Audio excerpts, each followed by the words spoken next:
Hi అండి, very good evening. Welcome to R K farms. మనం ఏదైతే నిన్న 39 రూపాయలకి మైలా పుంజు లక్కీ డ్రా తీసామో దానికి సంబంధించిన కస్టమర్ వచ్చారండి. కస్టమర్ వాళ్ళ ఫాదర్. లాస్ట్ టైం డ్రాలో ఫాదర్కి వస్తే ఫాదర్ వస్తే సన్ వచ్చారు. ఈసారి సన్ పేరు మీద వస్తే ఫాదర్ వచ్చారు. మోక్షిత్ పి. ఓకేనా? మీ అబ్బాయా? 3 టోకెన్లు వేసారు. ఇంకో పేరు ఏం పేరు? ఓకే, ఫ్యామిలీ ప్యాకేజ్ తీసుకున్నారు. ఫ్యామిలీ ప్యాకేజ్లో వీళ్ళనే వరించిందండి అదృష్టం. బాగుందా కోడి? నచ్చింది. హ్యాపీయా? ఎంత దూరం నుంచి వచ్చారు ఇప్పుడు ఇక్కడికి? 200 కిలోమీటర్లు బైక్ మీద.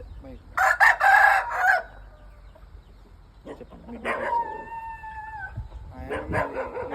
పాలకొల దగ్గర చింతలబండి దాని పక్కన పాలకొలకి 10 కిలోమీటర్లు. ఎన్నిసార్లు పార్టిసిపేట్ చేశారు? 5 సార్లు పార్టిసిపేట్ చేశారు. హ్యాపీనా? 5 సార్లు పార్టిసిపేట్ చేశారు. 30 times 40 times పార్టిసిపేట్ చేసిన వాళ్ళు కూడా రాలేదు ఇంకా మా దగ్గర.